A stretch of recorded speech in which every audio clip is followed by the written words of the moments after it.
Mi camino es muy angosto, pero lleva libertad.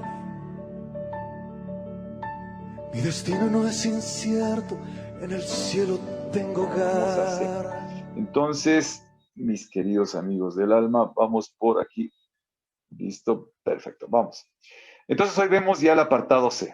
Entonces, este apartado C, que tiene que ver con dos cosas. Acuérdate siempre de eso. Dos cosas tiene que ver el apartado C. ¿No es cierto? El uno es identificar, o sea, en pocas palabras, identificar si el paciente está en estado de shock o no. Y segundo, que es lo que vamos a hacer, es control de hemorragias. ¿Sí? Como decíamos, yo no puedo decirle, ¿no es cierto? Yo no puedo esperar. El paciente viene con un sangrado evidente en sus miembros, en alguna parte de su cuerpo. Yo no puedo decir, no, primero hay que empezar con la A, así que no puedo atenderte en este momento, no puedo hacer nada. No, ya lo ves al paciente, por eso decíamos que hay una visión general. Lo veo al paciente y le voy a decir a alguien, por favor, hágale una compresión externa, hágale compresión directa sobre la herida, presione aquí para que esto, pues, básicamente nos ayude a continuar con la A. Entonces yo como que controlo las hemorragias. Entonces, como te digo, no puedo decir, tengo que empezar primero con la A para recién empezar a controlar hemorragias. Tengo que ya hacerlo, tengo que empezar a controlar hemorragias y ahí sí voy a ir a la A, la B y la C. Se supone que si llegaste a la C, la A y la B estuvieron bien, que fue lo que vimos en la clase pasada. Entonces, primera cosa es saber identificar el shock. Y algo que siempre yo te he recalcado toda la vida es que lo que tienes en la cabeza, eso lo puedes identificar. Si no lo tienes en la cabeza, pues no lo vas a identificar. Así de sencillo. Entonces, si hablamos de shock, doctores, hablando del shock, tenemos que hablar de shock hemorrágico, que es el famoso el más común es el shock hemorrágico. Ese es el más común de todos los shocks que vamos a tener en trauma. Esto es lo que más vas a encontrar, shock hemorrágico. ¿No es cierto? Ese es el que más vas a encontrar en todo este tiempo, el shock hemorrágico. Otro shock que eventualmente ya no son comunes ninguno de los que van a estar acá, son los shocks obstructivos, pero también se podría prestar. Este es en trauma, también se puede dar este shock hemorrágico, el shock obstructivo, ¿no es cierto? Vamos a tener entonces acá los otros shocks que son mucho menos comunes, ya esos sí son bien raros, neurogénico, el shock séptico. Y hay quienes califican a otro tipo de shock, por eso lo pongo de otro color, como el shock distributivo. El shock distributivo. Entonces tiene el shock hemorrágico, que es el más común, el que vas a ver never, forever, siempre en la sala de emergencias. El shock obstructivo, que es menos común que el anterior. Y los tres últimos, bastante raros. En trauma, obviamente. Si estás en la sala de cuidados intensivos, el shock séptico es a la orden del día. ¿No es cierto? Si estás en el servicio de neurología, posiblemente te encuentres con un shock neurogénico, ¿sí? Entonces, en lo personal, yo solo me he topado una sola vez con un shock neurogénico. Con shock séptico sí me he topado, pero no en trauma, en otras áreas, pero con shock neurogénico sí me he topado una sola vez. Y shock distributivo sí nos hemos topado también, pero no tanto en emergencia, sino ya en piso. En piso alguna vez alguien sí nos hizo un shock distributivo. Entonces, podamos identificar estos estados, pero como siempre partimos de la explicación de algo que debemos tener en cabeza. ¿Por qué? Porque ya lo vamos a ver en este momento. Pongamos aquí a nuestro amigo el señor Don Corazón, ¿no es cierto? Ese corazón que no te olvida, aquí está el señor Don Corazón, ¿sí? ¿Ok? Entonces hablamos de un sistema que es el sistema de bomba, ¿ok? Perfecto. Del sistema de bomba, pongámoslo de rojo porque así las pintan a todos, sale el sistema arterial, ¿no es cierto? A la distribución de la sangre a todo el sistema, a todo el organismo, ¿no es cierto? A ese cuerpito caribeño, ahí sale, ¿no es cierto? Al cuerpo caribeño sale la distribución sanguínea, ¿no es cierto? De ese cuerpito caribeño, pues tiene que regresar la sangre nuevamente al sistema de bomba, a este circuito. ¿No es cierto? Entonces estamos estableciendo que hay un circuito donde hay una parte media que sería nuestro amigo el corazón, que es la bomba, ¿no es cierto? Y tengo esta que sería la distribución sistémica y lo que consideraríamos como el famosísimo retorno venoso. Aquí siempre debes recordar, ¿no es cierto? En ese retorno venoso, pues hay dos aurículas, por lo tanto podemos decir que sistema de retorno venoso tenemos uno que es de las venas sistémicas y otro que sería por el sistema pulmonar, ¿no es cierto? Las venas pulmonares por un lado y por otro lado la cava superior y la cava inferior que están retornando al corazón. Pero ese es el circuito. Este circuito en un paciente que tiene un promedio, el paciente estándar, el paciente de 70 kilogramos, ¿no es cierto?, 30 años de edad y todo eso que siempre se coloca, pues estándar es 5 litros de sangre. Sí, 5 litros de su OM. Ese es el paciente estándar, 5 litros. Estamos calculando, ¿cómo? Estamos calculando al 70% del peso corporal, ¿no es cierto? Ese es el famoso cálculo que nosotros podemos hacer. Ok, listo. Entonces, ¿qué es lo que vamos a tratar en este instante? Entonces, entender un poquito este asunto de shock, que ya lo topamos en fisiopatología del trauma, pero que aquí vamos a topar algunas otras características. Vamos a suponer que en este momento, ¿no es cierto? Vamos acá, antes que me salte esto. Aquí lo que hemos dibujado básicamente es lo que todos conocemos como el famoso gasto cardíaco. El famosísimo gasto cardíaco. El famosísimo gasto cardíaco, ¿por qué? Porque a la final, esto de acá, lo azul, lo vamos a conocer como la famosísima precarga. Lo de rojo lo vamos a conocer como la famosísima poscarga o resistencia a la salida de sangre. Y acá pues voy a tener al señor corazón, que va a ser el mecanismo de bomba. ¿Sí? El mecanismo de bomba. Entonces, que está dado, como tú sabes, ¿no es cierto?, la cantidad de sangre que sale por el ventrículo en un minuto, pues eso está dando el gasto cardíaco. Entonces, ese gasto cardíaco va a estar determinado por la precarga, obviamente, la cantidad de sangre. Si no le llega sangre, pues no puedo enviar sangre. Ese es entonces el primer determinante del gasto cardíaco.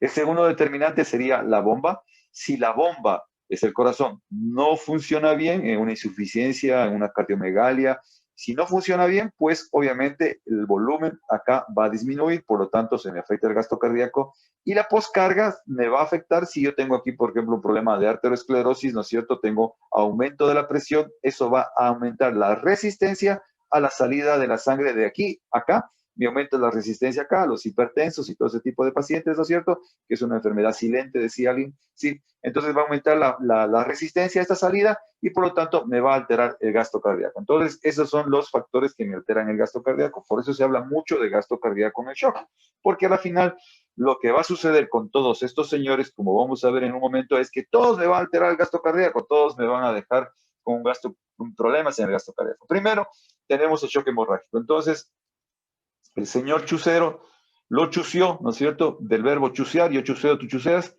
y lesionó, y aquí tengo una fuga. Tengo por aquí una fuga. Tengo una fuga aquí, ¿ok? Aquí tengo una fuga. Al tener una fuga, pues obviamente, ¿qué es lo que va a suceder? Pues lo que va a suceder acá, doctores, es que me va a disminuir la precarga. Y al disminuir la precarga, ¿qué va a suceder? Va a disminuir el gasto cardíaco. Y al disminuir el gasto cardíaco, ¿qué va a suceder? Algo que ya vimos en la famosísima fisiopatología, ¿no es cierto? Donde tengo acá el lado venoso, no lo voy a dibujar porque ya lo hicimos, acá el lado arterial, el polo venoso, acá ponemos la célula, y esta célula lo que quiere es oxígeno. Sí, y este señor que tiene que traer el oxígeno, pues ahora tiene un problema de disminución de su retorno venoso, disminución del gasto cardíaco y tiene menos cantidad de sangre. Por lo tanto, ¿qué es lo que voy a tener? Voy a tener una alteración en lo que llamamos en algún momento, pongámosle este color, una alteración entre la oferta y la demanda. Pongámosle para diferenciar de oxígeno. Oferta y demanda, ¿sí? Las células están pidiendo oxígeno, pero no tengo la oferta suficiente para darle. ¿Por qué? Porque tengo una disminución por una hemorragia, una fuga, ¿no es cierto? Y esa fuga me causa una disminución de la precarga que me disminuye el gasto cardíaco, que me va a alterar la oferta de oxígeno hacia la célula, y la historia usted ya la conoce de ahí en adelante. Entonces, esta señora hemorragia que está acá, y acá es donde vamos a tener el cuidado. Esta señora hemorragia, pues vamos a tener que dividirla básicamente desde un punto de vista de trauma en dos grandes puntos. Una hemorragia externa, la que es evidente, ¿no es cierto? La que puedo verlo, sí, sí, que puedes ver tranquilamente, y una hemorragia que es la hemorragia interna, ¿sí? Esa hemorragia interna, pues obviamente es la que más me va a dar problemas, y mientras más alejada sea, por decirlo, de las partes donde yo puedo examinar y palpar, va a ser más difícil identificarlo. Ya me hago entender en un momento, ¿sí? Entonces tenemos acá. En la hemorragia interna, usted tiene que considerar las siguientes cavidades. Obviamente, tórax, En tórax voy a tener dos tipos de hemorragias básicas. La una me puede llevar a un shock hipovolémico hemorrágico, y ya lo vamos a decir, este sería el famosísimo hemotórax masivo. ¿Se me va a acumular tal cantidad de sangre en el hemotórax masivo? Sí, imagínate, solo en el 1 ya me puede llevar a un shock hipovolémico, imagínate si es en 2. Entonces, tengo el famoso hemotórax masivo. El otro, lo voy a poner de este otro color, sí, porque no me va a dar, es menos probable que te llegue un shock hemorrágico, pero te va a llevar a otro tipo de shock, pero es otra cavidad donde es otro lugar donde vas a poder tener también pérdida o acumulación de sangre en una hemorragia interna, que sería pues obviamente a nivel del espacio pericardio, en el pericardio. Esos son los dos sitios más comunes. No es que no existan otros sitios en la cavidad, pero son los más comunes, los sitios más comunes donde acumulo sangre. Entonces, acuérdate, el hemotórax masivo sí para el hemorrágico, pero el pericárdico no. Ya vamos a ver que este se relaciona más bien con el obstructivo antes que con el hemorrágico, ¿sí? Pero también es acúmulo de sangre, porque te estoy poniendo aquí hemorragias internas. ¿Ok? Listo. ¿Qué más tenemos? Entonces tendríamos pues aquí al señor don abdomen. El abdomen. ¿Y en el abdomen qué tenemos? En el abdomen tenemos lo que se conoce, mis queridos compadres, como, eso ya debe dominar usted, y cómo preguntarle quién fue su profesor de anatomía, porque van a decir usted, doctor. Entonces mejor no les pregunto quién les enseñó esto. Entonces va a decir acá, abdomen, vamos a tener el saco mayor, ya lo voy a explicar tal vez por si acaso hay una pérdida, un Alzheimer juvenil, que a veces sucede, no sucede a todos, así que nadie se asuste. El saco menor, ¿no es cierto? A nivel de la pelvis, pero la pelvis falsa, es decir, la que corresponde al abdomen, ¿no es cierto? Aquí en pelvis, si quieres, no, dejémoslo para que se pueda ver acá. Pelvis, aquí acuérdate, fondo de saco de Douglas, que obviamente alguna vez explicábamos que eso, por definición, el fondo de saco de Douglas es el espacio que queda entre el útero y el colon. Entonces, los varones, usualmente los varones de sexo masculino no tienen fondo de saco de Douglas, tendrían el espacio vésico de la vejiga, colónico, ¿sí? Pero es tan común usar la palabra saco de Douglas que ya actualmente lo utilizan indistintamente tanto varones como para mujeres. Entonces, esos son los sitios. Y en el abdomen también tenemos otro sitio que es uno, creo que de los más peligrosos, es el retroperitoneo. Estos tres primeros, o sea, aquí se me escapó de decir eso, estos tres primeros pertenecen al espacio peritoneal. Al espacio peritoneal, y el último, pues obviamente es el retroperitoneal. Entonces, si no te acuerdas de esto, pues era esta clase que algún día recibiste. Entonces, aquí tienes el esternón, aquí tienes la columna vertebral, aquí tienes el sacro, aquí tienes la sínfisis del pubis, ¿no es cierto? Aquí tendríamos la piel, lo que los comunes mortales llaman pupo, el ombligo, ¿no es cierto? Y aquí tendríamos el señor diafragma. Acuérdate que siempre que el diafragma va a llegar hasta L3, el pilar derecho, hasta L3 llega bien abajo. Entonces, ¿qué pasaba aquí? Aquí teníamos al señor don hígado, aquí tendríamos al señor estómago, aquí tendríamos al colon, y aquí tendríamos las asas intestinales, ¿no es cierto? Entonces, ¿qué decíamos, doctores? Decíamos que nosotros tenemos un peritoneo, que es el peritoneo parietal, que está aquí, que viene por aquí acá, ¿no es cierto? Sí, no me voy a demorar en esto porque esto ya se supone que ya lo desconocer. Y se unen estos dos y de aquí se prolongan acá al peritoneo, forman el peritoneo, el ligamento falciforme, se van hacia el hígado. Aquí estos señores, voy a ampliar un poquito más esto, a ver, vamos a ver, sí, listo. Estos señores aquí se van a dividir, uno se va por acá, aquí van a formar el ligamento coronario, el ligamento triangular y todo eso. Es que si no tienes Alzheimer te acuerdas, y si no te acuerdas no pasa nada, salvo que te vayas a ser cirujano. Se forman este ligamento, el triangular, el coronario y todos esos, ¿sí? Y esto se va por acá así, recubriendo el diafragma, y aquí estos señores se vuelven a encontrar nuevamente, ¿no es cierto? Como esos amores tóxicos que nuevamente regresan, acá se separaron y otra vez regresan, cualquier parecido con la realidad es pura coincidencia, y se forma este ligamento que va hacia el estómago, que sería el epíplomo menor, que no sería un ligamento, sino un epíplomo. Aquí nuevamente se separan para variar, no soy yo, eres tú, o no eres tú, yo soy yo, algo así, bueno. se unen nuevamente aquí los dos, ¿no? Cubrieron por la cara posterior, por la cara anterior, se unen nuevamente los dos y van a formar el epíplon mayor. El epíplon mayor se da una vuelta por acá, llega al colon, cubren nuevamente al colon, por los dos lados se volvieron a dividir y se van hacia la parte posterior. Y aquí tapizan la pared posterior. Como buen lojano, baja para abajo, ¿sí? Se va aquí hacia el señor asas intestinales, pero aquí, por este lado de acá, venía tapizando la parte posterior de la sínfisis de pubis, se mete en la cavidad pélvica, formando la pelvis falsa, la pelvis superior, sube y se mete acá. Y ahí tienes toda la historia. Ese es el peritoneo visceral. Todo lo que es visceral es lo que está cubriendo los órganos, ¿no es cierto? Lo que cubre al señor don hígado, al que cubre el estómago, al que cubre el colon, ese es el peritoneo visceral, que son proyecciones del peritoneo parietal que encontramos básicamente en la pared. Entonces, aquí, señores, hemos puesto, entonces, a propósito, ¿no es cierto? Aquí, este espacio que está aquí sería el espacio retroperitoneal. Retroperitoneal. Y ese me da problemas. ¿Por qué me va a dar problemas? Porque si usted está acá siendo el examinador, ¿no es cierto? El examinador, el interno estrella, ¿no es cierto? Está viendo esto y usted va a colocar sus manos para hacer la palpación en este paciente. ¿Sí? Si usted va a colocar las manos en este paciente, pues obviamente usted lo que está palpando es el peritoneo que se encuentra aquí, que es el peritoneo parietal. Si quieres te lo cambio de color, este peritoneo que está aquí revistiendo la pared. Ese estás palpando. Y al palpar pues este no tiene ningún problema. El problema está acá. Por eso es que mientras más complicado sea el asunto, más lejos de esta palpación que se encuentre, va a ser más difícil para mí observar algún signo de irritación, palpar algún signo de irritación o auscultar un signo de irritación. Por eso es que hay lugares que son complicados. Entonces aquí le voy a colocar de otro color, sí, un color verde fosforescente. Todo este espacio que está aquí, en cambio, es la saco menor o lo que se conocía antes como la transcavidad de los epiplones, que también va a estar un poco alejado de la palpación que yo hago. ¿Por qué hago hincapié en esta palpación? Porque si aquí sí está cerca, sí, es cierto, pero realmente pues aquí estoy exagerando este espacio, ¿no es cierto? Esto está mucho más pegado hacia el retroperitoneo antes que a la palpación.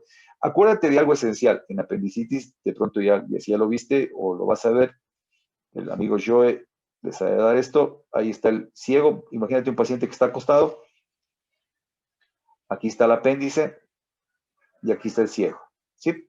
Entonces acá está la pared de mi paciente, ¿ok? Aquí estaría la sínfisis del pubis, ¿sí? ¿Ok? Y aquí tendrías tú, pues, el peritoneo parietal. El peritoneo parietal, y aquí tendrías el peritoneo visceral, pongámoslo este color visceral, el que está cubriendo obviamente todo esto. Entonces te van a enseñar que básicamente cuando la primera fase de la apendicitis es un dolor inexacto, mal localizado, ¿por qué? Porque está inflamado el peritoneo visceral. Pero en un momento va a estar ya localizado aquí en este dolor y vas a tener el famoso signo de McBurney, ¿no es cierto? Famoso signo de McBurney, donde tú, ¿qué es lo que vas a hacer? Vas a venir tú aquí, aplastar aquícito, ¿no es cierto? Vas a hacer la presión, ¿no es cierto?, en ese punto, ¿sí? En el punto de McBurney. ¿Y qué es? ¿Por qué se produce el dolor? ¿Por qué el paciente dice, ouch, ¿no es cierto? Porque básicamente lo que estás haciendo es que al aplastar el peritoneo desciende y toca al peritoneo visceral, y al tocar el peritoneo visceral, el paciente va a decir, ouch. ¿Sí? Entonces, por eso es que hago hincapié en esto, porque acá, imagínate, tú estás, este verde lo palpas y no llegas que se produzca ningún signo, ¿sí? Entonces, hay una menor irritación. Entonces, también acá hay una menor irritación, ¿sí? Y otra cosa es que la sangre no es tan irritante cuando, si tú tienes un paciente que tiene peritonitis, pues obviamente los líquidos de la peritonitis son mucho más irritantes que la sangre. Entonces, esa es otra situación que también nos complica la vida. Entonces, por eso es que tenemos que tener cuidado con esta situación de estas cavidades retroperitoneales, saco mayor, saco menor y la pelvis en el abdomen, la pelvis superior o la pelvis falsa. Y obviamente tendría la pelvis verdadera acá abajo. Ya tendríamos acá otro sitio, pues la pelvis verdadera. La pelvis, la cavidad pélvica en sí. La pelvis, ¿sí?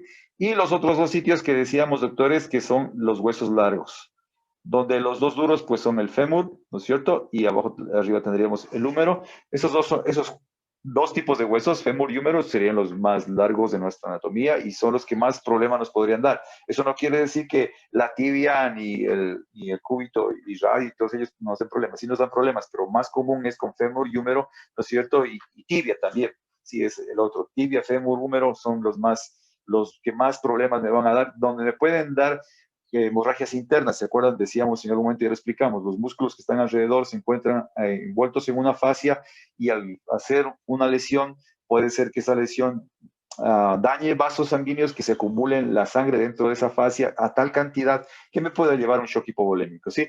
Entonces, por favor, lean el manual, te va a decir cuántos cc se pueden acumular en cada fémur y te vas a dar cuenta que es una cantidad considerable, recontra considerable, y peor aún si tienes los dos fémurs fracturados, eso es bastante peligroso. Ya vamos a ver por qué. O sea, te voy a dar los datos de otra cosa, pero tienes que ir a leer cuánto se acumula. Esto está en el manual, así que no hay historia, no es nada escondido.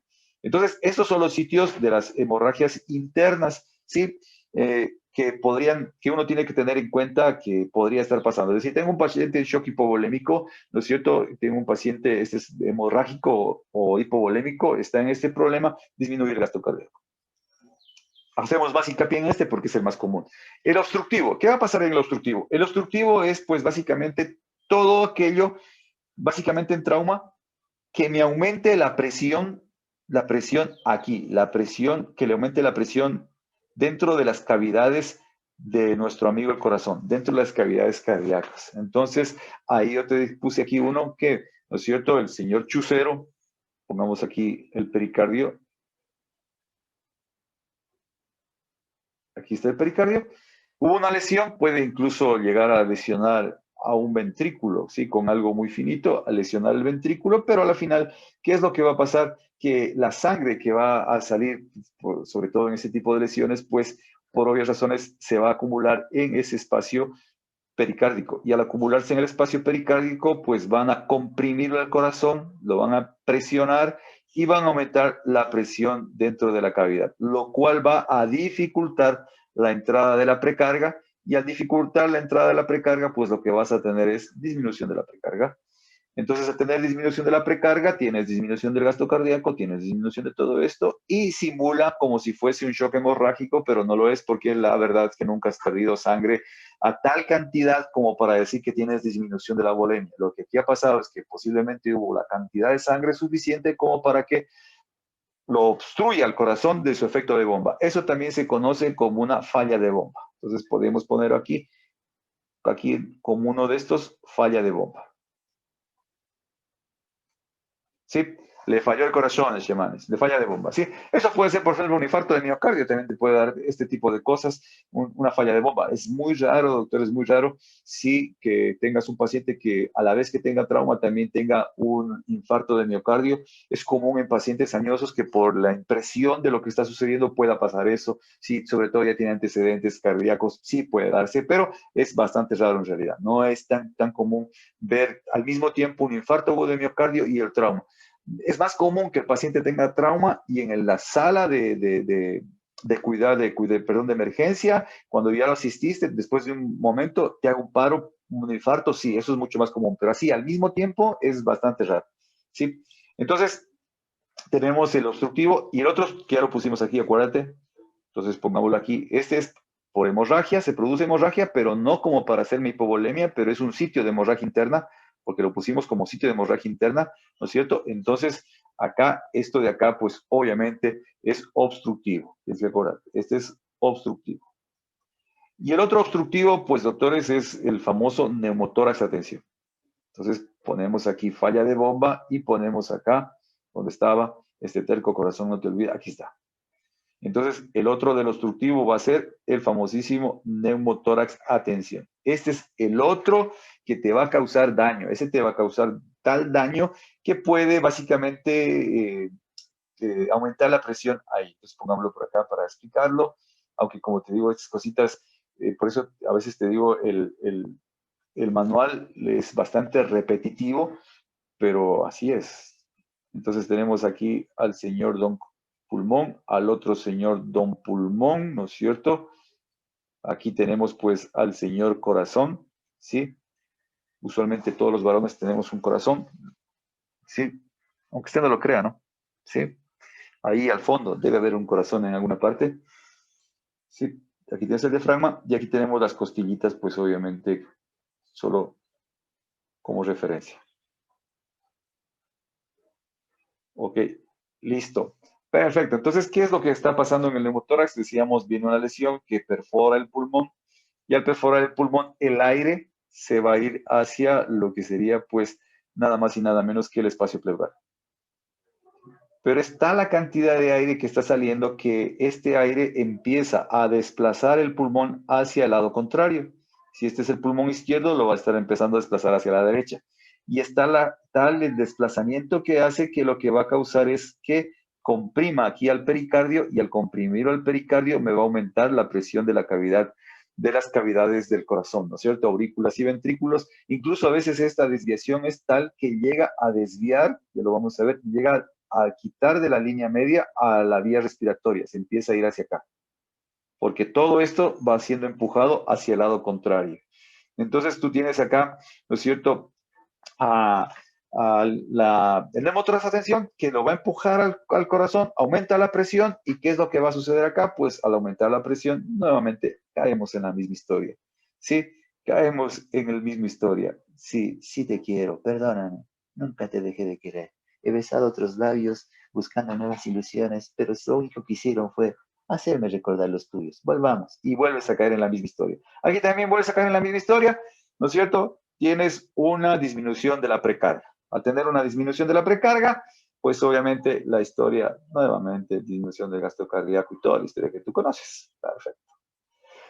Shock neurogénico, ¿no es cierto? El shock neurogénico. El shock neurogénico, la historia, vamos a caer aquí mismo, pero por otra vía, ¿sí? Es decir, con otro engaño. ¿Te acuerdas que en algún momento yo te decía que imagínate que tú estás en tu cuarto, estando solo, quisieras acabar con todo? Sientes que en esta vida no tienes chance, que todo lo que haces es un percance. Sí, canción de Audi, ochentera. Perfecto. Listo. Venga ahí. Estás en tu cuarto, ¿no es cierto? Ahí decíamos, poníamos este ejemplo, tú tenías dos maneras de aumentar la presión en el cuarto. Primero, invitando a todos tus primos que lleguen al cuarto, les dices que tienes algo bueno en el cuarto y todos llegan aquí. Llegan todos, se amontonan aquí, todos se amontonan aquí, todos se amontonan aquí. Sí, todo el mundo, hasta entre el gato, entre el perro, todo el mundo entra acá, se amontonaron todos acá. ¿Qué pasó? Aumento de la presión. Perfecto. Eso no tiene nada que ver con shock neurogénico, pero tienes que acordarte que esa es una de las maneras. La otra manera, doctores, decíamos en cambio con las paredes, ¿te acuerdas? Esa pared. Decíamos que las paredes, estas señores paredes las podemos empezar a cerrar. ¿Sí? Al cerrar.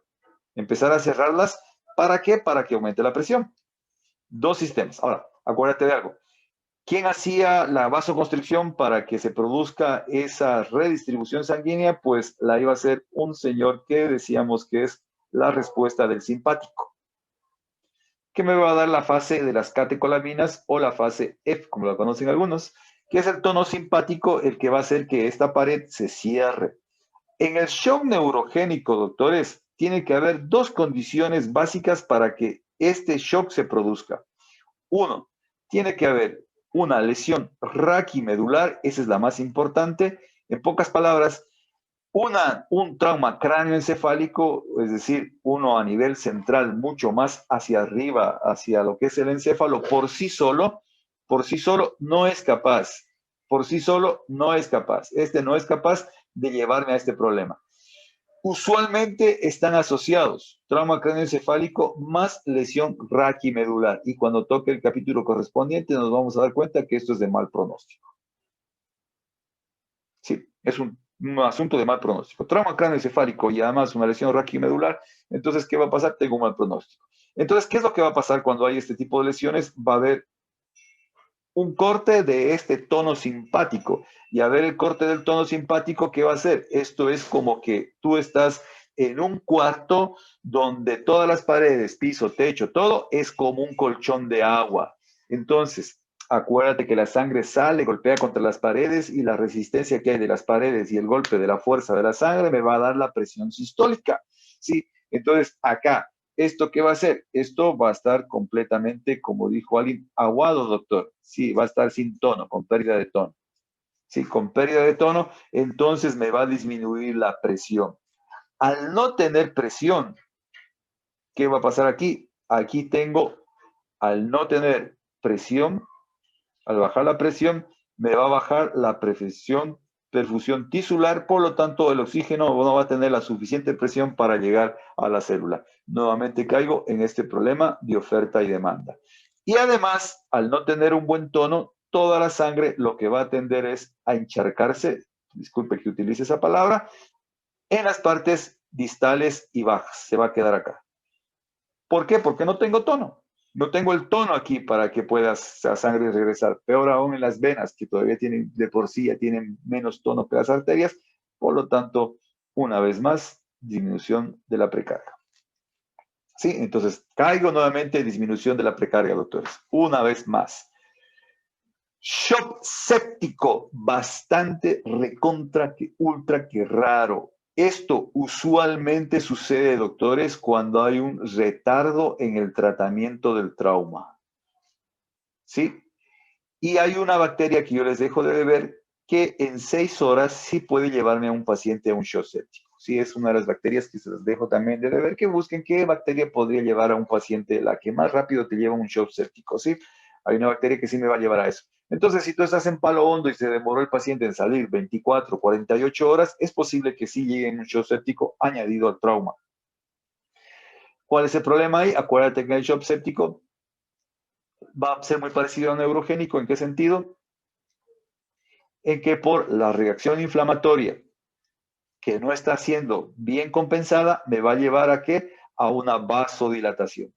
Por eso el paciente está con fiebre, el paciente está con ese color rojizo en su cara, ¿no es cierto? Vasodilatación, y al tener vasodilatación, ¿qué voy a tener? La misma historia de acá, disminución de la perfusión tisular, tendencia a la sangre a permanecer en el sistema venoso arterial y no regresar, y caigo nuevamente en este estado, en un shock hipovolémico, perdón, en una disminución de la precarga, por lo tanto voy a tener problemas.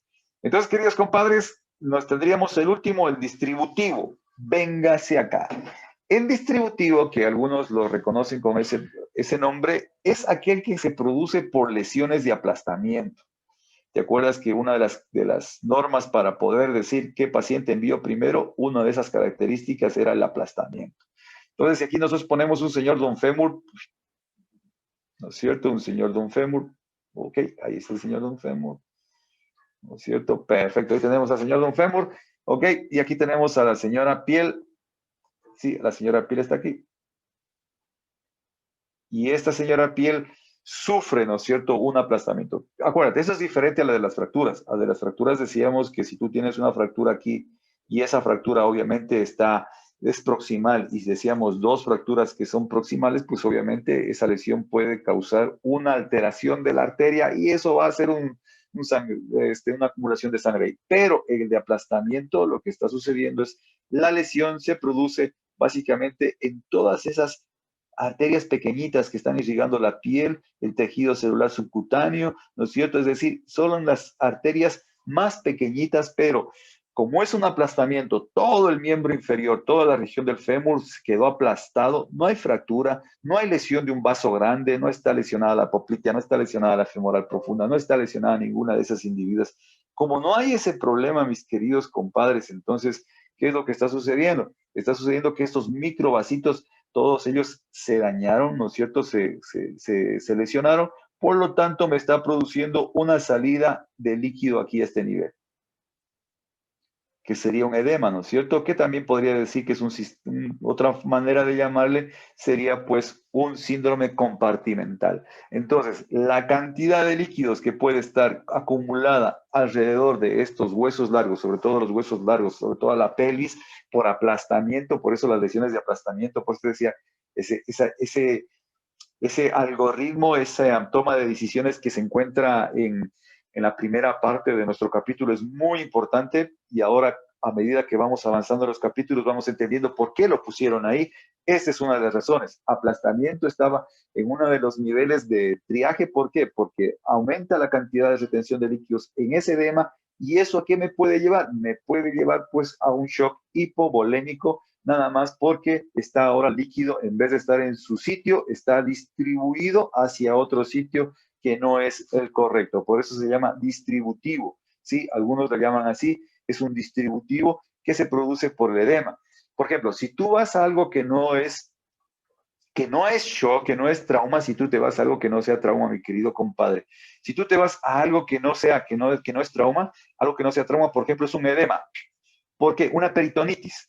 Una peritonitis me puede llevar, mis queridos compadres, a que se produzca un edema en las paredes del intestino. Y es tal el edema en las paredes del intestino que el paciente, estando en peritonitis, me entra en un shock tipo hipovolémico, porque la sangre, porque el líquido se acumuló ahí, no hay retorno venoso y el paciente empieza a caer la presión. Entonces ahí tú tienes que ir cayendo, el paciente también cayendo. Junto con la presión va cayendo el paciente. Entonces, esa es la historia, queridos compadres de la vida. ¿Ok? En este momento, queridos amigos de la vida, vamos a poner pausa. Vamos a lo que vamos, grabando nuevamente. Y aquí, esta partecita que te voy a explicar ahora ya es parte del tratamiento. Entonces habíamos dicho, queridos compadres, hasta antes de nuestra pausa, todo lo que tienes que tener en la cabeza. ¿Qué tienes que tener en la cabeza? Estos tipos de shock. Hemorrágico, obstructivo, neurogénico, séptico, distributivo. Ahora, ya sé algo de la fisiopatología. Todos caen en lo mismo. Por eso es un problema. Todos caen en este problema. Por lo tanto, la manifestación clínica referente al gasto cardíaco va a ser lo mismo. ¿Qué voy a tener? Voy a tener taquicardia, voy a tener hipotensión, ¿sí? Y voy a tener una distribución, porque el cerebro lo que va a hacer al ver esta disminución del gasto cardíaco es responder de acuerdo a un shock hipovolémico. O sea, es como que no se da cuenta, el cerebro va a responder como si fuese un shock hipovolémico en todo tiempo y en todo momento, así que me va a alterar el gasto cardíaco, me va a alterar todo eso. Entonces, punto número 1 en la C para el tratamiento. Decíamos, lo primero es identificar. ¿Qué tengo que identificar? El tipo de shock, no, doctores. Lo que usted tiene que identificar es, ¿el paciente tiene o no tiene shock? Así de sencillo y así de fácil, doctores. ¿Tiene o no tiene shock? Se acabó. En ese momento, a mí no me importa si es hemorrágico, obstructivo, neurogénico, séptico, distributivo. No me importa, doctores. ¿Qué me interesa a mí? ¿Está o no está en shock? Entonces, ¿qué paciente voy a decir que sí está en shock? ¿Qué paciente va a estar en shock? Pues pongámoslo por aquí, ¿sí? El paciente que va a estar en shock, mis queridos amigos, es el paciente que vas a encontrarlo frío, pálido, taquicárdico. No entra la presión arterial. Un paciente frío, taquicárdico, un paciente frío, pálido, taquicárdico, mi querido amigo, ese paciente de la piel fría, pálido, taquicárdico, y pongámosle un poquito la presión arterial, pero no me interesa mucho. Pero con que estos tres tengas este paciente, usted tiene que sospechar que su paciente está en estado de shock. Si no tiene esto, el paciente no tiene shock, entonces pasas a la D, ¿no es cierto? Pero si el paciente sí tiene un estado de shock, ¿qué voy a hacer? Entonces, paciente hipotenso con mayor razón, ¿no es cierto? Entonces, frío, pálido, ¿no es cierto? Y taquicárdico, sí, yo digo, este paciente está en shock, se acabó, pare de sufrir. ¡Pam! Vía, ¿qué vamos a hacer? Entrar al tratamiento. Entonces, aquí viene el otro punto, doctor, que tienes que irte acordando. Punto número 1, ya en el tratamiento. Dijiste, sí, está en shock este paciente o aparentemente está en shock. Lo que voy a hacer con un paciente que está ya en estado de shock, viendo eso, ¿sí? Lo que voy a hacer con este paciente es tratarlo como si fuese shock hemorrágico, sí o no. Sí o sí, perdón, dicho. Sí o sí. No hay vuelta, ¿sí? Por dos razones. Una razón, la gran mayor parte de los shocks son hemorrágicos, y la segunda razón es que la primera fase de un tratamiento de shock hemorrágico, el objetivo del shock, de todo shock hemorrágico, son dos. Aumentar la volemia, porque la estoy perdiendo, ¿no es cierto? Acá la estaba perdiendo la volemia en este punto que pusimos acá. Entonces tengo que aumentar la volemia. Sí, 1. Y 2, voy a aumentar la perfusión tisular. Por lo tanto, tengo que administrar oxígeno. Pero ya dijimos en la primera clase, todo paciente de trauma, oxígeno suplementario, sí o sí. Entonces, ¿qué me toca aquí? Aumentar la volemia. Entonces, todo paciente, doctores, todo paciente que tiene en estado de shock, yo voy a tratarlo como shock hemorrágico hasta que no se demuestre lo contrario. En pocas palabras, mis queridos amigos, en este momento no me interesa determinar la causa del shock en el inicio, porque sí es importante, obviamente, pero en el inicio, en mi manejo, yo identifico, tiene shock y ¡pum!, canalice vías. Entonces, para empezar ese tratamiento, ¿cuáles son las pautas? Canalizar, obviamente, canalizar vía. Canalizas la vía, catéter, por lo bajito, número 18. Una ley dice, doctores, así de sencillo y así de fácil. ¿Qué dice esa ley? Esa ley dice que la cantidad o el volumen de un fluido, volumen de un líquido, de un fluido, esa cantidad es directamente proporcional al diámetro del canal e inversamente proporcional a la longitud del canal. ¿Sí? Es directamente, o sea, mayor diámetro, mayor volumen, inversamente proporcional, más largo, menor volumen, ¿sí? Entonces, directamente proporcional al diámetro, inversamente proporcional a la longitud. Por tanto, las cánulas tienen que ser cortas, ¿no es cierto? Y de anchas, cortas y anchas, de mayor diámetro, sí, y cortas. Esas son las cánulas. Número 18, deber para usted, doctor. Si no tiene la 18, ¿cuál prefieres? ¿La que sigue hacia arriba o la que sigue hacia abajo? Así que no me conteste ahora en este momento, revise esas numeraciones de esas cánulas. ¿Cuáles son las más de mayor diámetro? ¿Las que van la 16, la 14 o la que iría hacia arriba 20, 22 y ese tipo de cosas? ¿Sí? Entonces tiene que ver esa nomenclatura, doctor. ¿Ok? Listo. Ok, entonces canalizar vía. Segunda pauta, aquí ya dijiste shock hemorrágico, licenciada, canalice vía. Segunda pauta, vas a pasar líquidos. Característica de esos líquidos tienen que ser tibios. Temperatura ideal del líquido, 39 grados centígrados. ¿Por qué 39 grados centígrados, doctores? Ya lo habíamos dicho, porque esos 39 grados centígrados se pierde menos 1 grado centígrado en el equipo de venoclisis. Mientras va bajando por el equipo de venoclisis, va perdiendo 1 grado, ¿sí? Y otro grado, menos otro grado centígrado, ¿no es cierto?, va a perderse en el momento en que el líquido ingresa al torrente venoso. Por lo tanto, vamos a tener un paciente que va a estar con 37 grados centígrados en su líquido, que es la temperatura que necesitamos que el paciente reciba. ¿Ok? Entonces, esa pérdida, entonces son líquidos tibios y lea su manual, ahí te habla de cómo hay que calentarlos, qué es lo que hay que hacer. ¿Ok? ¿Listo? Y además, doctores, algo súper recontra que importante acá es que en el momento de canalizar la vía, usted va a pedir las tomas de muestras sanguíneas para laboratorio. Desea, por favor, canalizar una vía, pasar 1000 cc de solución salina al 0,9% o lactato Ringe o solución de Harman, pero antes de pasar la vía, por favor, tome muestras para laboratorio. Doctor, ¿y qué le pedimos? Usted le va a pedir tipificación sanguínea, pruebas cruzadas y pruebas de gaso. Esas son las pruebas que usted necesita, gasometría. Sobre todo en la gasometría, yo lo que quiero ver es acidosis, sí o no.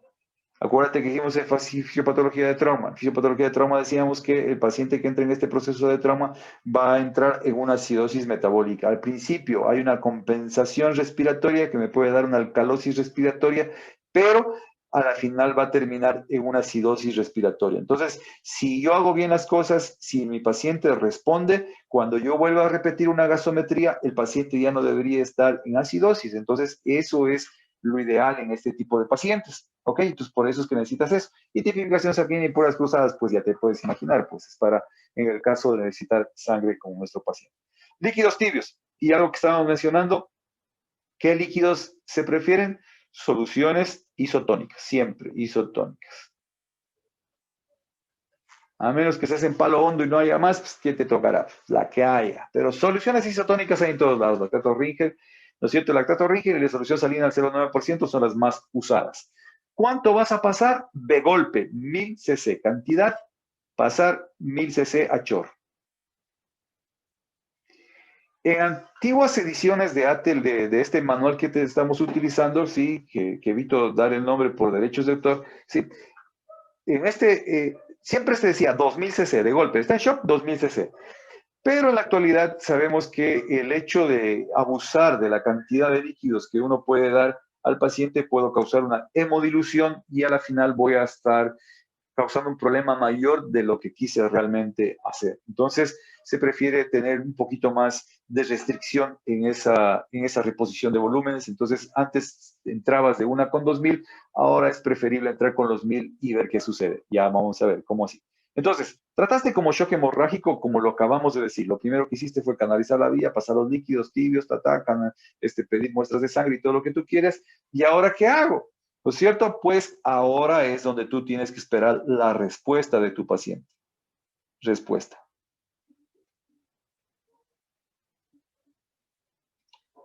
La respuesta del paciente. Y hay 3 tipos de respuesta, doctores. Así, 3 tipos de respuesta. La primera respuesta es como cuando tú le dices, oye, nena, quisiera hacer mi pelada, y te dice sí. La segunda respuesta es no, estás muy feo, desaparécete. Y la tercera, nunca falta alguien que te dice, ay, tengo que pensarlo, déjame pensarlo.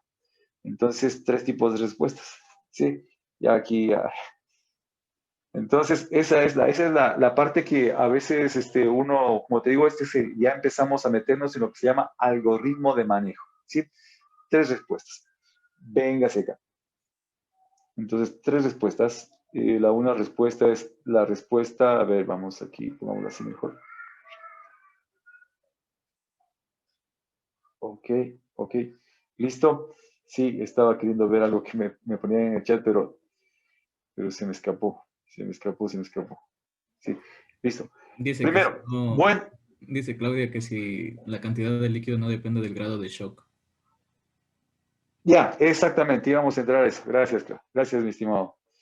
La buena respuesta, listo. La mala respuesta, es decir, perdón, respuesta transitoria, responde bien y la nula respuesta, no hay respuesta. Entonces, ¿qué es lo que va a pasar? Venga acá. Es lo que justamente acaba de decir Claudia, es muy cierto. Yo pasé 1000, entonces de entrada 1000, o sea, venga acá. ¿Cuál es uno de los graves problemas que hemos tenido? Es que cuando conocemos estos grados de shock o grados de hemorragia, es que mucha gente, en vez de iniciar rápidamente la canalización, lo primero que quiere es clasificar el shock, y no es así. O sea, primero, identificas el shock y mandas los 1000. Mientras estás enviando esos 1000 que están pasando y estás trabajando lo que tienes que hacer, tú ahí tienes que empezar a intentar a clasificar el shock, ¿sí? Para ver qué es lo que pasa. Es decir, entre este paso, pongámoslo aquí, entre este paso, o lo voy a poner de rojo, entre este paso de identificar, ¿no es cierto? Y dar tratamiento y este paso de ver la respuesta, en este lapso, usted tiene que clasificar el shock. ¿Sí? Como les decía, error que se cometía muy comúnmente era que llegaba el paciente y lo primero que ya está en shock, ahora sí, para pasar los líquidos, ¿cuánto le pasamos? A ver, pongámonos a calcular. Aunque sí, realmente es rápido, el sistema que te vamos a dar no es difícil, realmente es rápido, pero lo primero que usted tiene que indicar es 1000 a chorro, se acabó, independientemente del grado de shock que usted tenga, o perdón, que el paciente tenga. Entonces, pero, ¿qué tienes que acordarte? ¿Qué tienes que recordar acá? ¿Qué tienes que recordar acá? Entonces, aunque esto se lo llama también clasificación de shock, en realidad es una clasificación de hemorragia. Algunos sí se lo han llamado clasificación de shock, pero ahora es grado de hemorragia o clasificación de la famosa hemorragia. Entonces, vamos a tener que son básicamente la 1, la 2, la 3 y 4. 4 tipos o grados de hemorragia. Entonces, pongámoslo aquí. Y que también vas a tener que aprendértelo, obviamente. Ok. Estos grados de hemorragia dependen su manifestación clínica o manifestación clínica, básicamente depende de la cantidad de sanguínea que está perdiendo en porcentaje. Entonces, la primera que vas a hacer es el cálculo de porcentaje. No vas a hacer, sino lo que debes saber, porque no lo vas a hacer así. Ya te voy a explicar cómo. Hagamos este cuadrito. El porcentaje de pérdida. Entonces, primero, esto tienes que recordar que tú tienes un paciente promedio de 5 litros. Ese es el paciente promedio, el paciente estándar, sí, paciente de 70 kilogramos de sexo masculino y que pesa 70 kilogramos y edad promedio 30 años. Paciente estándar, es el paciente estándar. Ok, listo. Entonces, si tú tienes este paciente que está con una pérdida de grado 1, es una pérdida que va hasta el 15%. Entonces, por favor, doctores, sí, matemáticas. ¿Cuánto es el 15% de 5 litros? 750. Para que se le haga más fácil, 750. Creo. Para que se le haga más fácil, sí, 750. Se le haga más fácil, saque el 15%, ¿no es cierto?, de lo que sería 5.000 mililitros. Entonces, son 500 mililitros. El 10% serían 500 mililitros. Y como es el 15 más 250, son 750 mililitros. Entonces, en el grado 1, tú tienes una pérdida aproximada de 750 ml. ¿Sí? Grado 2. Este grado 2 va a ir de 15, desde el 15%. Acuérdate que este es hasta el 15, no que desde el 15% tienes grado 1, no, hasta el 15%. 15% hasta el 30%. ¿Cuánto sería la pérdida máxima en el grado 2? 1500. 1500. El grado 3. El grado 3 iría desde 31, por obvias razones, hasta el 40%. ¿Cuánto sería del 40%? O sea, hay que aumentarle 10% más. ¿Cuánto sería? Eso, 2000. ¿Sí? Porque el 10% era 500, ¿se acuerdan? Entonces 1500 y 10 serían, más del 10% serían 2000, tienes una pérdida de 2000. Y acá obviamente la más grave tendríamos un porcentaje de pérdida mayor del 40%. ¿Sí? Ok, listo. ¿Cuáles son las más graves? No es que las demás no sean graves, pero las más peligrosas, las que ya me están entrando en etapa 4, que hablábamos de la muerte celular, pues obviamente van a ser estas. El 3 y el 4 son los más complicados. El grado 1, doctores, que era el que correspondía a 750, es muy similar a lo que un paciente siente en la donación de una pinta de sangre. ¿Qué cantidad de sangre hay en una pinta de sangre o qué cantidad de líquido, de volumen? ¿Alguien?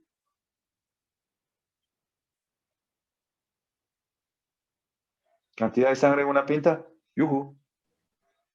¿Alguien? 450. ¿Algún estudiante? ¿Cuánto? 450. 450. Entonces, se habla de que más o menos la sintomatología en el grado 1 es de una pérdida de unos 450 hacia arriba, obviamente, que es el que te va a dar la sintomatología de tu paciente, ¿sí? Entonces, más o menos, si alguien ha donado alguna vez una pinta de sangre, hay pacientes que se marean, hay pacientes que tienen una pequeña cefalea, es decir, esos serían los síntomas de grado 1. Pero en trauma y shock, pues obviamente la pérdida es puede ser insidiosa o puede ser mucho más rápida, que me cause problemas con mayor facilidad. Entonces, aquí empezamos, frecuencia cardíaca. Sí, por eso es que decíamos pálido, taquicardia, ¿no es cierto? Y frío, frecuencia cardíaca. Frecuencia cardíaca en el grado 1 podría estar normal, y aquí va a estar netamente taquicárdico, netamente taquicárdico. Ahora, venga acá. ¿Cuál es el rango de frecuencia cardíaca en un paciente? ¿Cuál es el rango? ¿Cuál es lo mínimo y cuál es lo máximo, doctores? Para decir que todavía está normal. 70 a 100. 70 a 100. ¿Alguien vota por más, vota por menos? 60 a 120. 60 a 120. ¿Alguien más? 60 a 100 con promedio de 80, creo. 60 a 100 con promedio de 80. Sí, ese es lo que más o menos se habla de 60 a 100. Entonces, este señor podría estar hasta el tope máximo. ¿Sí? Al tope máximo, ¿sí? Al tope máximo. Entonces, ese es el señor que está en ese tope máximo, pero ya no es 80, ya está en 100. Ya, y de hecho, cuando tú vas a ver, no es taquicárdico, pero es un tope máximo, ¿no es cierto? O sea, no es que está en lo normal, pero está ya su frecuencia cardíaca. Este señor ya está por arriba de los 120, ¿no es cierto? Por arriba de los 100, estos dos señores que están acá. ¿Sí? Entonces ya tengo un paciente que está con taquicardia, doctores. Revisemos bien estos rangos, cuál es el rango máximo, cuál es el rango mínimo, porque aquí también te voy a hacer otras preguntas. Presión arterial.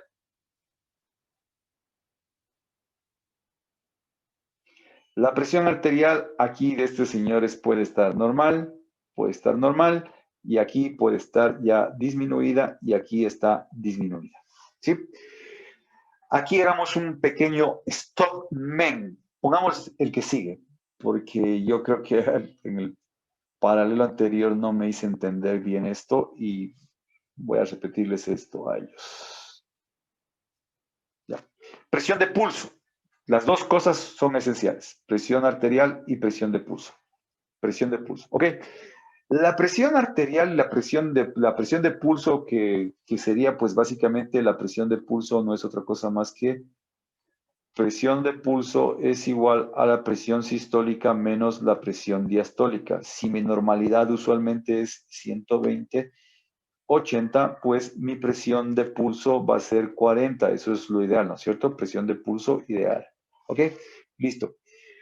Mientras más la presión de pulso sea más cercana, es decir, baje de 40, estoy en problemas. Mientras empiece a bajar de 40. Ahora, ¿por qué puede bajar de 40 esta presión? Pues obviamente si cae esta de acá. Por ejemplo, si acá me dice, doctor, su paciente está con una presión de 180. Entonces tengo 20 en la diferencia. La presión de pulso ha caído. Al caer la presión de pulso, esa presión de pulso me indica que hay una mala perfusión. ¿Sí? Estamos vivos. Ahora, la otra forma también sería básicamente que aquí teniendo 120, pero esto ha subido a 90. Sí, la presión diastólica me ha subido. Hay una alteración en la diastólica. Sí que me está alterando. Ahora, ¿por qué puede pasar esto? Acuérdate de algo básico, doctores. Acuérdense de algo súper recontra que básico. Por aquí, bueno, hagámoslo acá porque ya he dañado ese gráfico. Si tú tienes a nuestro amigo el corazón, este terco corazón que nunca te olvida, ese terco corazón está enviando, ¿no es cierto?, su cantidad de sangre común y corriente. La sangre sale de la cavidad del corazón y golpea contra las paredes. Al golpear contra las paredes, esa presión se la conoce como la presión sistólica, la famosísima presión sistólica. ¿Cuál sería la presión diastólica? La presión diastólica, en cambio, es la sangre que después del primer latido, aquí vino el primer latido, ¡tum!, o vino el bombeo del corazón, el corazón bombeó, entonces pongámosle así, mejor. Así. Se produjo la sístole ventricular, salió la sangre, golpeó contra la pared, me dio la presión sistólica. El ventrículo entra en diástole, por lo tanto ya no hay más presión, ya no hay quien esté empujando. Aquí ya se anuló este empuje y en ese momento la sangre por un instante quedó sin que nadie la empuje. ¿Sí? Esa es la presión diastólica. Entonces, ¿de qué depende la presión sistólica? Depende de la fuerza de la contracción ventricular y de la resistencia de las arterias. ¿Sí? El sistema arterial me está dependiendo de la presión sistólica, pero la diastólica ya no va a depender de la presión que ejerce el corazón, sino de la presión de las paredes. Las paredes son las que me estarían dando la presión diastólica, porque es, por definición, sería la sangre que permanece en el lecho arterial sin el impulso del corazón en el momento, en ese breve instante en el corazón, que las ventrículas entran en la diástole, en ese breve instante me van a dar esta presión diastólica. Entonces, una cosa que nosotros recordábamos en la fisiopatología de trauma es que la inervación simpática iba a causar vasoconstricción, por lo tanto, me va a levantar la presión diastólica. Pero en shock voy a tener un problema. Lo primero que se me va a alterar, doctores, lo primero que se me va a alterar básicamente va a ser pues el gasto cardíaco, la disminución de la precarga. Al disminuir la precarga, esta cantidad de líquido que está saliendo aquí se me va a caer. Entonces la presión sistólica es lo primero que se me cae en este paciente, ¿no es cierto? La presión sistólica es lo primero que se me cae en este paciente, pero viene la respuesta de la vasoconstricción, lo cual hace que esta presión sistólica aumente. Por lo tanto, doctores, por la respuesta, escuchen lo que te voy a decir, por la respuesta de nuestro amigo el señor Don Cerebro,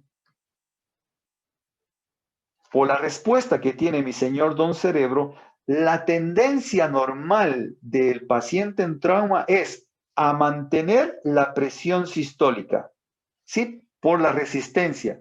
Pero la que se me va a alterar básicamente va a ser la presión diastólica. ¿Sí? Entonces, es una muy buena idea, doctores, fijarse un poco más en la diastólica que en la sistólica, porque la sistólica va a ser como que un poquito más sostenida por lo que sería nuestro amigo, el señor, la vasoconstricción. ¿Por qué? Porque la cantidad de sangre que está saliendo aquí va a golpear acá y lo que va a hacer básicamente es, ¿por qué? También, acuérdate, aumentó la frecuencia cardíaca. Aquí me aumentó la frecuencia cardíaca, me aumentó la contractibilidad, todo en miras a qué? A sostener el gasto cardíaco. Esto me va a sostener la presión sistólica.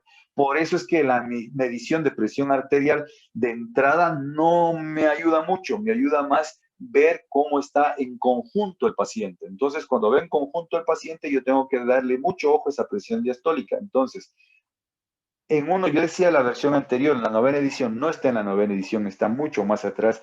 Lo que se dice acá es que esta presión arterial es que la presión sistólica aquí es la que más cae.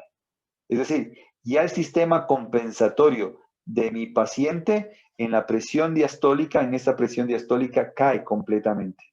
Ya no tengo compensación. Ese paciente está bastante grave porque ya no es suficiente esa vasoconstricción. Es decir, he perdido tanto líquido aquí, doctores, he perdido tanto líquido en este sitio que ya no puedo sostener ni la presión diastólica que era la que se me iba a sostener. Por eso es que vas a tener un paciente que posiblemente tenga un problema de 120, se me sube la diastólica a 90, pero ¿qué va a pasar aquí? Ahora ya no hay 40 de diferencia. Lo que está viendo ahora es una diferencia de 30. Tengo acortamiento de la presión de pulso. Cuando hay acortamiento de la presión de pulso, mis queridos amigos, yo tengo un problema grave de perfusión, ¿sí? Grave de perfusión. Entonces, uno tiene que tener mucho cuidado con esa diastólica. Si esa diastólica empieza a caer mucho más de 90, entonces ese paciente de ley está en grado 3-4, porque ya está perdiendo una volemia muy alta. Es decir, aquí ha perdido tanta volemia que la presión diastólica no se puede sostener y ese paciente lo vas a catalogar en 3-4 de entrada, ¿sí? Entonces, esa es la historia. La presión de pulso, entonces, ¿cómo va a estar aquí? Usualmente por la respuesta que tiene el organismo puede estar normal. Aquí ya podría estar un poco normal o disminuida, pero aquí de ley está disminuida. Está disminuida. ¿Sí? Entonces, ojo con eso, con la presión arterial. Es una pequeña situación que se hacía antes. Veías más, le parabas bola a la diastólica que a la sistólica para ver si esa diastólica se ha caído demasiado, quiere decir que ya no tengo líquidos. Si está muy caída la diastólica, doctores, de una, éntrale con grado 3-4. Le vas a decir, este tiene grado 3-4. Se acabó. Frecuencia cardíaca, presión arterial, presión de pulso, frecuencia respiratoria. Si tú te vas a la novena edición, doctores, aquí hay valores, que la 10ª edición ya no los coloca. Aquí vas a ver valores. Entonces, en frecuencia respiratoria, cuando tú ves los valores, aquí te vas a tener que ir a acordar también, doctor. No quiero preguntarte en este momento para que mejor estés seguro y no estemos adivinando. ¿Cuáles son los rangos? ¿Cuál es el rango de la frecuencia respiratoria? ¿Cuál es el mínimo de un paciente y cuál es el máximo de un paciente donde yo puedo decir todavía puedo considerar que es normal, que todavía el rango más alto? Por favor, revise eso. Lo mismo revise en esa presión arterial, lo mismo revise en la frecuencia cardíaca, porque si tú no conoces esos rangos, te vas a perder. ¿Por qué?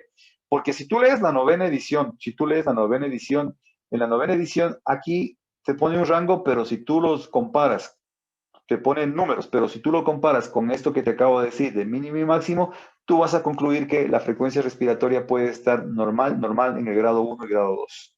Aunque aquí no va a estar en 16, obviamente, que es lo usual, ¿no es cierto? Va a estar más hacia el 20, pero todavía según los rangos, esto puede ser considerado normal. Por eso hay que ver esos rangos, doctores.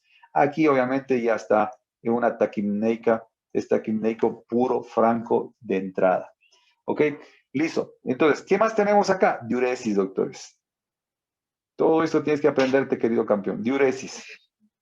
Diuresis. Sí, diuresis. La famosa diuresis. ¿Qué pasa con la famosa diuresis? En la famosa diuresis, ¿cuál es la diuresis normal? Primera pregunta de cajón.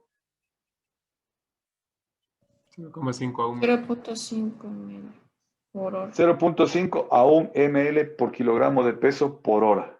¿Sí?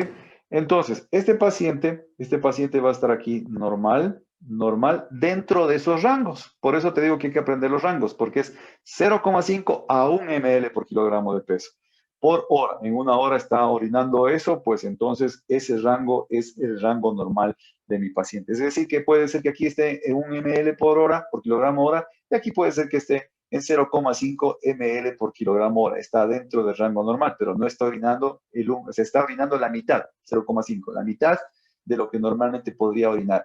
Pero acá este paciente va a estar en oliguria. Olvidémoslo, está en oliguria, está por debajo de 0,5. Y el paciente de acá muy probablemente se encuentre en anuria. ¿Sí? No hay absolutamente nada en la sonda vesical. ¿Qué más tenemos que poner acá, doctores? Algo que se conoce, que eso ya lo está incluyendo la última edición, ¿sí? Es lo que se conoce como el famoso déficit de base. ¿En cuánto disminuye la base? ¿En cuánto va a disminuir la base? Pues aquí va a disminuir en -2, aquí de -2 a -4, de -6 a -10, y acá tienes -10, obviamente en gasometría. Es decir, que tienes 10 puntos menos en el valor normal. De 6 a 10 puntos menos en el valor normal, de 2 a 4 puntos menos en el valor normal y menos de 2 en el valor normal. Déficit de base. Entonces, si tú miras este cuadro, doctor, este es el que me va a decidir con esto. Tú ya le mandaste que pase 1000 de entrada, identificaste que el paciente está shock, está frío, pálido, licenciada, canalícele vía, pasamos 1000 cc chorro, líquidos tibios, todo lo que tenías que decir acá arriba, ¿no es cierto? Y sigues tu examen, ¿para qué? Para intentar localizarlo o focalizarlo a tu paciente en grado 1 y grado 2, grado 3 o grado 4. Entonces, venga acá. Por eso les decía que esto se hace un poquito complejo. Si te das cuenta, en el grado 1, si pasaste 1000 de entrada y ha sido grado 1, no hay problema, estamos tranquilos. Si pasaste 1000 para el grado 2, relativamente podrías estar tranquilo, no había mayor problema, te faltarían 500. Pero para el grado 3, 4, por lo bajito te están faltando 1000. Entonces, lo más primordial, doctor, es que usted pueda ser capaz de diferenciar el grado 1, 2 del grado 3, 4. Porque el grado 3 de ley necesita 2000 y el grado 4 por lo bajito van a estar 2000 de cajón de entrada de una, ¿sí? Entonces, ¿para qué me sirve este cuadro? Justamente para eso. Pero si tú te das cuenta, tienes que ir relacionando este punto de inflexión aquí, este punto de aquí, entre este y este. Eso es lo que vas a hacer en tu cuadrito, ¿sí? La frecuencia cardíaca aquí está normal. Si ya está elevada la frecuencia cardíaca, y yo hago mucho hincapié en eso, la presión arterial está disminuida y la presión de pulso está disminuida, este paciente por lo bajito tienes que colocarlo en grado 3, grado 4. No te hagas lío, ¿sí? No te hagas lío. Por eso es que si ya lo primerito que te van a decir de tu paciente es cuánto tiene de frecuencia cardíaca, cuánto tiene de presión arterial, y tú haces la cuenta de presión de pulso, y con esos tres tú ya deberíamos ser capaces todos de diferenciar este punto. De aquí a acá. ¿Sí? Si te das cuenta, aquí está normal, normal, normal, normal, normal, normal, normal, pero si ya está así, te botas al grado 3. Segunda situación, doctores, por práctica en el asunto, es que nunca pienses hacia abajo, siempre piensa hacia arriba. Porque este es un cuadrito muy bonito, pero el paciente puede venirte con una taquicardia franca, pero está con la presión normal, ¿sí? Y está con, sí me va a entender, es decir, puede haber un verdadero lío de todo esto. Pero estos tres, yo te sugiero que estos tres sean los primeros en que tú tengas en la cabeza a relacionar. Puedes poner la frecuencia respiratoria, pero puedes tener un paciente que esté con la frecuencia respiratoria entre el límite máximo, pero que esté con estos problemas. Con frecuencia cardíaca aumentada, presión arterial baja y la frecuencia respiratoria sigue siendo normal. Sí, puede ser que esté aquí. Estos tres primeros, 1, 2, 3, estos de aquí, este aquí, pero la frecuencia respiratoria está normal. Entonces, ¿dónde lo pongo? ¿En 2? No, 3. Siempre piensa hacia arriba. Siempre piensa hacia arriba. Nunca te quedes hacia abajo, ¿sí? Entonces, una de las cosas, dice doble cantidad. Recién ahorita me llegó la del grado de shock. Sí, listo. Entonces, una de las cosas, doctores, que uno tiene que ir teniendo muy en cuenta es eso. O sea, Tú coges, le pasaste 1000 de golpe, por eso te decía, a veces el problema que se tuvo cuando se empezó a manejar esta tabla es que muchos empezaron primero a querer clasificarlo y después de intentar clasificarlo, empezar el tratamiento. No, ahora iniciamos de uno el tratamiento, le pasamos los 1000 cc, yo ya calculo y en este tiempo yo puedo decir, licenciada, pásele 1000 más o pásele 500 más porque ya sé, con lo que usted me ha dado, ya sé que tengo que darle 1000 o 1500 más a este paciente. Entonces, no sé si ahí quedó claro hasta este punto, doctores. Si hay alguna pregunta, por favor, puede hacerlo en este momento o calle hasta el día del examen. Tiene sus dos opciones ahí. Listo. Vamos ahora a la siguiente parte. Entonces, ya hice esto, ya pasé los 1000, me di cuenta que necesitaba 1000 más, le pasé 1000 más, entonces yo tengo que esperar así la respuesta. Entonces, ojo con esto, insisto en esto, disculpe que sea tan repetitivo. Llegó el paciente, está frío, pálido, está taquicárdico, licenciada, por favor, canalícele vía, pásele líquidos tibios, pásele lactato ringe en 1000 cc a chorro, por favor, y al canalizar saque la muestra de sangre para dar tipificación sanguínea, pruebas cruzadas y una gasometría necesito de este paciente. Por favor, pásele en este instante. Y continúo con la A y la B y la C. Cuando estoy haciendo eso, la licenciada me dice, doctor, la frecuencia cardíaca está en tanto, la tensión arterial está en tanto. Yo mentalmente ya calculo, ¿sabe qué, licenciada? Por favor, canalice otra vía y pásele 1000 por otra vía, 1000 más. Doctor, todavía no termina. No importa, pásele, porque esto es a chorro, se acabó. O pásele 500 más. Sí, perfecto. Entonces, estoy haciendo y sigo haciendo eso. Entonces, después de que pasaron los 2000 o los 1000, yo tengo que ver la respuesta de mi paciente. ¿Qué está pasando con mi paciente? Si tiene una buena respuesta, doctores, es decir, el paciente se encuentra, y aquí hay una palabrita que usted tiene que aprender, hemodinámicamente estable. Doctores, hemodinámicamente estable no significa normal. Eso hay que sacarlo de la cabeza. No significa normal, porque si estuviese normal, le hubieses dado el alta y le hubieses mandado a la casa. Está simplemente en parámetros aceptables de frecuencia cardíaca, de frecuencia respiratoria y de tensión arterial. No quiere decir que está en 120-80, con 16, ¿no es cierto? Y con 80 en el corazón. No, está posiblemente con un 86, con un 90, está con un 110, 80, está con una diuresis de 0,5, está con una frecuencia respiratoria de 18, es decir, no está normal, está hemodinámicamente estable, es decir, después de haber pasado la cantidad de líquidos que yo le pasé, esos signos vitales se mantuvieron o se mantienen dentro de esa normalidad. Entonces, de esa estabilidad. Si el paciente está hemodinámicamente estable, yo voy a pasar en cuanto a líquidos a las dosis de mantenimiento, que me imagino que ya te está dando, ya te dijeron cómo hay que calcular dosis de mantenimiento. ¿Ok? Listo. Entonces, y continúo pues con mi examen. A, B, C, D. Me tocaría pasar a la D. ¿Ok? Listo. Entonces, por ahí no hay problema. ¿Qué parámetros utilizo para ver que el paciente está hemodinámicamente estable? Pues vas a tener que utilizar la frecuencia cardíaca, la presión arterial y la presión de pulso, la frecuencia respiratoria, los signos vitales. Si tienes un oxímetro de pulso, mejor. Entonces, se supone que acá ya podrías estar un poquito más tranquilo porque en el transcurso de todo esto lo estuvieron monitorizando, le estuvieron haciendo todo esto. ¿Sí? Entonces, sobre todo frecuencia cardíaca, presión arterial y presión de pulso. Los mismos tres, ¿sí? Los vas a usar, y frecuencia respiratoria. Si la licenciada empieza a decir, doctor, otra vez se está poniendo taquicárdico, otra vez, doctor, se está poniendo, la presión arterial está bajando, doctor, entonces es un paciente que posiblemente hizo una respuesta normal, respuesta transitoria, y después de la respuesta transitoria, mi paciente pasó nuevamente a un estado de shock. Si el paciente no responde y persiste en el estado de shock, doctores, tanto en el uno como en el otro, usted tiene que hacer dos cosas, dos preguntas básicas y claves aquí, doctores. Si el paciente persiste en un estado de shock, usted tiene que hacerse la pregunta del millón. Mejor dicho, dos preguntas del millón. ¿Cuáles son? Primera pregunta del millón es decir, ¿será que mi paciente persiste con hemorragia? ¿Con hemorragia en algún punto? ¿O de pronto mi paciente tiene otro tipo de shock? Es decir, yo caigo en que posiblemente mi paciente no tenga el shock hemorrágico que pensé, sino que tenga cualquiera de estos shocks que están en este lugar. ¿Ok? Listo. Entonces, De lo más común, doctores, de lo más común, en realidad, de lo que más suele pasar es que mi paciente persiste en un estado de hemorragia. Porque algo que te va a hacer hincapié el manual es, doctor, es que aunque hagas todo lo que hagas, si tú no controlas la hemorragia, obviamente el paciente va a continuar en su estado de shock. Así de sencillo y así de fácil. Entonces, hacerse esas preguntas es bueno. ¿Será que está sangrando en otro lado o será que el paciente se encuentra en estado de shock?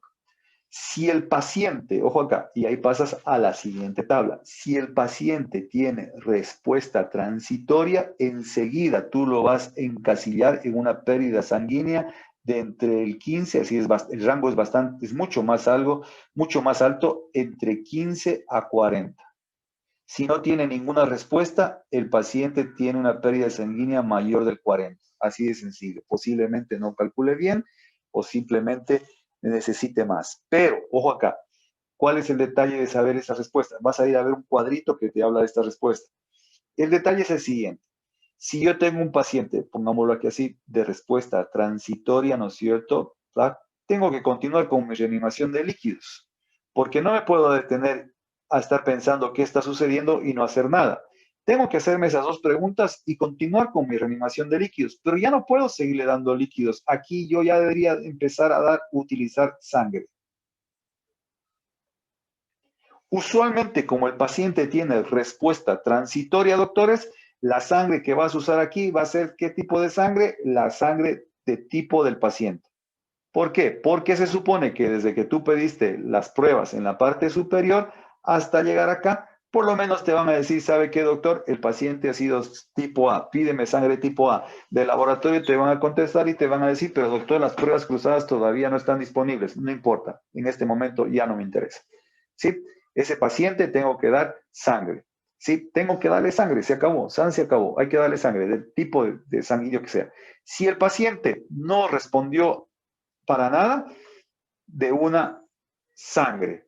Nada más que aquí debes iniciar lo que se llama el protocolo de transfusión masiva. Entonces pongámoslo acá. Véngase acá, en este cuadrito que hicimos. Pum. Tratamiento. El primero, con cristaloides, le va a ir súper bien. Y monitorizar por si acaso eventualmente se descompensa y tenga algún problema. El segundo, con cristaloides le va a ir bien y es probable que necesite sangre. Aquí alguien lo dijo de esa manera. Este paciente necesita cristaloides más coadyuvante con sangre. El tercero, sangre y cristaloides. Doy prioridad a la sangre. La sangre es la prioridad, más los cristaloides como coadyuvante. ¿Qué tipo de sangre? La típica, la tipificación, la que ya está tipificada. Y el de acá, sangre sí o sí. No necesita cristaloides. Protocolo de transfusión masiva. Protocolo de transfusión masiva, doctores. Ese necesita sangre sí o sí. ¿Captó el mensaje? Entonces, ahí está el asunto. Entonces, mientras yo estoy haciendo esto, doctores, en el que tiene respuesta transitoria, nuevamente podría caer en el mismo asunto. Ahora ya está bien, qué bacán, se puso bien, sí, mejoró completamente con la sangre, hemodinámicamente estable, y puede ser que de aquí este señor pase, después de haber recibido sangre, termine siendo un paciente hemodinámicamente estable. Y me quedo tranquilo. Pero puede ser que el paciente persista en su respuesta transitoria. Si este paciente persiste en su respuesta transitoria, doctores, este paciente tiene que irse a quirófano. Sí o sí. ¿Sí? La laparotomía exploratoria, cualquiera de esas cosas. Tienen que ir a detener la hemorragia. Este paciente de respuesta de protocolo de transfusión masiva, lo más seguro es que se vaya a quirófano, doctores. Este paciente después de quirófano, por haber tenido una transfusión masiva, va a ir a terapia, a UCI. ¿Sí? Entonces, básicamente, doctores, esto es el cuadro general de lo que acabamos de ver. No sé si tienen alguna pregunta.